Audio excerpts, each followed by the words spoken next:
साथियों नमस्कार। हमारे चैनल में आपका स्वागत है। मैं हूं रामचंद्र मौर्य। भारतीय जनता पार्टी और आरएसएस माने या न माने, लेकिन देश आज संकट में है। न सिर्फ अंदरूनी संकट गहराए हुए हैं, बल्कि अंतर्राष्ट्रीय संकट से भी प्रधानमंत्री नरेंद्र मोदी और उनकी सरकार को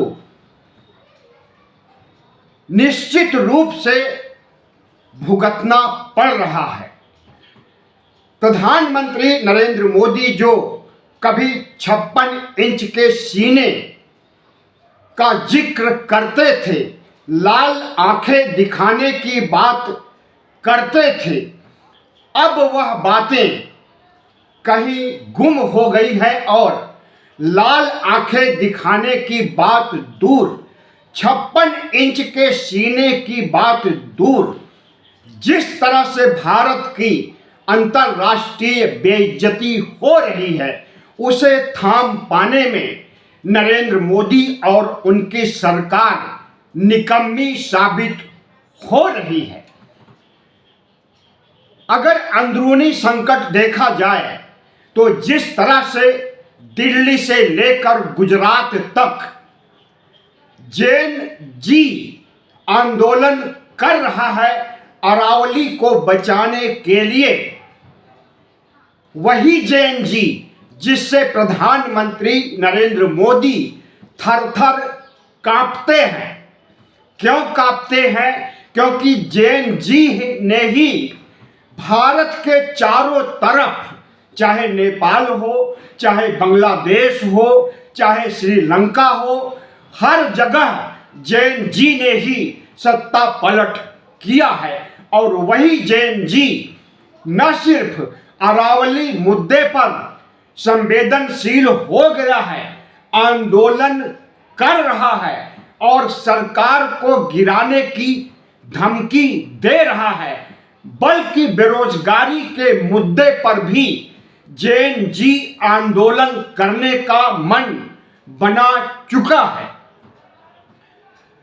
अगर देखा जाए तो अंतर्राष्ट्रीय संकट जो हमारे ऊपर सबसे बड़े हैं, उसमें चीन अरुणाचल प्रदेश को पर कब्जा करना चाहता है। अरुणाचल प्रदेश से लेकर लद्दाख तक उसने बहुत सी भारत की जमीन को, भारत के भूखंड को, सैकड़ों किलोमीटर भूखंड को पर कब्जा कर लिया है और अब अरुणाचल प्रदेश को ही अपना बता रहा है। और जब अपना मान चुका है तो अरुणाचल को मुक्त कराने के लिए कभी भी कार्रवाई कर सकता है। क्या प्रधानमंत्री नरेंद्र मोदी अरुणाचल को बचा सकते हैं, जो अभिन्न हिस्सा है भारत का? आजादी के बाद से ही तमाम राज्यों का पुनर्गठन हुआ, तभी से अरुणाचल प्रदेश भारत का अभिन्न हिस्सा है। लेकिन क्या नरेंद्र मोदी कह सकते हैं कि अरुणाचल आगे भी या विकसित भारत बनने तक या उसके और आगे तक चीन कब्जा नहीं करेगा? चीन की बात दूर, नेपाल जैसे छोटे से देश हमें आंख तरेर रहे हैं। नेपाल का कहना है कि उत्तराखंड के अनेक हिस्से उसके हैं और वह अपने हिस्से पर कब्जा करना चाहता है। महाशक्तियों में चीन आता है और अमेरिका आता है, रूस आता है, तमाम बड़े विकसित देश आते हैं। वह अगर आंख दिखाएं तो माना जा सकता है कि नरेंद्र मोदी डर गए। लेकिन जब नेपाल जैसा देश, जहां पर अभी विद्रोह हुआ, सत्ता पलट हुआ, अगर वह नरेंद्र मोदी को आंखें दिखा रहा है तो इनका 56 इंच का सीना और लाल आंखें कब जवाब देंगी? कब नेपाल को सबक सिखाया जाएगा और वह उत्तराखंड पर अपना दावा करने की बात वापस लेगा। प्रधानमंत्री नरेंद्र मोदी के लिए उत्तराखंड बचा पाना मुश्किल लग रहा है।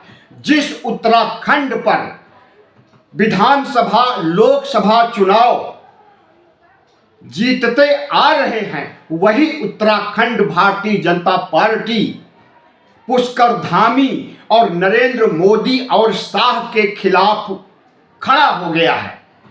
अंकिता भंडारी को लेकर के अंकिता भंडारी को न्याय दिलाने की बात कह करके और सीबीआई जांच ऐसे वैसे नहीं, क्योंकि सीबीआई नरेंद्र मोदी के कब्जे में है, नरेंद्र मोदी का पालतू तोता है।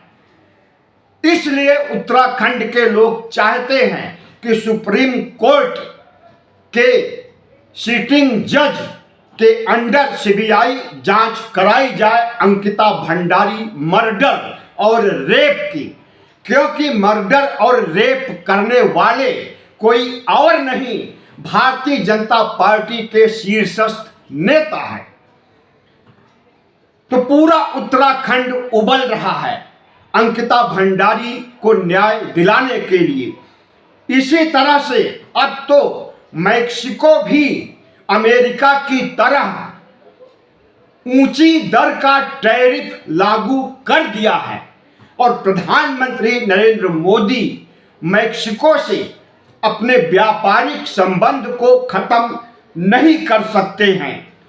टैरिफ की ऊंची दर होने के कारण भारत की अर्थव्यवस्था कितना जर्जर और बदहाल हो रही है, नरेंद्र मोदी को अच्छे से पता है, उनकी सरकार को अच्छे से पता है। लेकिन अमेरिका को टैरिफ दिया जा रहा है और 50% प्रधानमंत्री नरेंद्र मोदी एक तरफ डोनाल्ड ट्रंप को अपना बेस्ट फ्रेंड कहते हैं और वही डोनाल्ड ट्रंप प्रधानमंत्री नरेंद्र मोदी और भारत की खिल्ली उड़ा रहा है।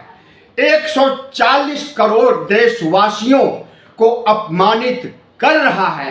क्या इस अपमान का बदला प्रधानमंत्री नरेंद्र मोदी और उनकी सरकार और जो सबसे बड़ा गिरोह आरएसएस है वह बदला चुका सकता है? कभी नहीं, कतई नहीं, क्योंकि प्रधानमंत्री नरेंद्र मोदी एक ऐसे प्रधानमंत्री बन गए हैं जो काम चलाऊ प्रधानमंत्री के रूप में जाने जा रहे हैं। इनकी सरकार में अब वह कुवत, अब वह ताकत नहीं है जो 2014 और 2019 में थी। खुद भारतीय जनता पार्टी के नेता और आरएसएस के लोग प्रधानमंत्री नरेंद्र मोदी को रिटायरमेंट करके मार्गदर्शक मंडल में भेजने या फिर झोला उठाकर गुजरात चले जाने की बात कह रहे हैं। भारतीय जनता पार्टी का एक धड़ा चाहता है कि प्रधानमंत्री नरेंद्र मोदी स्वेच्छा से इस्तीफा दें और किसी और को प्रधानमंत्री बना करके उसके कंधों पर देश की बागडोर को सौंपा जाए। लेकिन प्रधानमंत्री नरेंद्र मोदी जब तक जीवित हैं तब तक वह कुर्सी छोड़ने वाले नहीं हैं। वह भारत के प्रजातंत्र को राजतंत्र मान चुके हैं और उसका सिंबॉलिक, उसका प्रतीक भी स्थापित कर चुके हैं।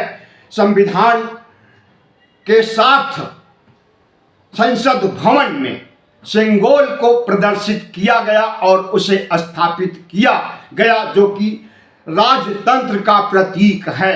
तो अब नरेंद्र मोदी अपने को प्रजातंत्र का राजा नहीं बल्कि राजतंत्र का राजा अपने को समझते हैं, प्रजातंत्र को राजतंत्र में तब्दील कर चुके हैं। और इतना ही नहीं, भारत हिंदू राष्ट्र बनने की ओर तेजी से बढ़ रहा है। मनरेगा से गांधी को मिटा देना क्या साबित करता है?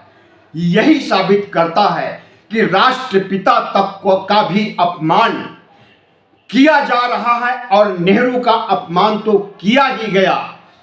स्वतंत्रता संग्राम सेनानियों में अंबेडकर का विरोध, अंबेडकर के पुतले फूंकना और अंबेडकर की स्टैचू तोड़ने का काम तो दशकों से हो रहा है, लेकिन अब इनके निशाने पर महात्मा गांधी और उनकी विचारधारा गांधीवाद भी आ गया है।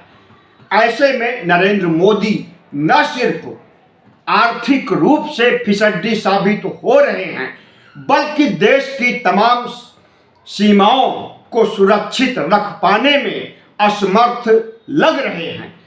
पाकिस्तान एक ऐसा देश है जिसे आतंकी देश के रूप में चिन्हित किया गया था और आज उस देश की तूती बोल रही है। उसे लगभग सभी बड़े देश बुला करके सम्मान दे रहे हैं। अमेरिका के राष्ट्रपति ट्रंप ने भी पाकिस्तान के शीर्ष नेतृत्व, यहां तक कि रक्षा मंत्री तक को बुला करके उसे सम्मानित किया है। क्या नरेंद्र मोदी को अमेरिका सम्मानित किया था कभी, या अभी कर रहा है, या आगे उस तरह का सम्मान देगा जिस तरह से पाकिस्तान के सैन्य प्रमुख मुनीर को दिया था? तो आज भारत ऐसे मुहाने पर खड़ा है कि न सिर्फ राष्ट्रीय संकट बल्कि अंतर्राष्ट्रीय संकट चौतरफा मुंह बाए खड़े हैं।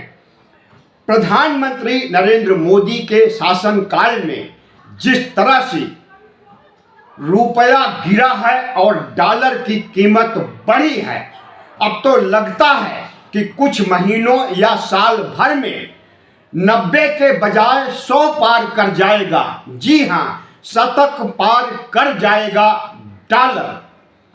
और प्रधानमंत्री हैं कि ढिढोरा पीटते हैं कि भारत चौथी इकोनॉमी बन गया है और तीसरी इकोनॉमी की ओर तेजी से बढ़ रहा है।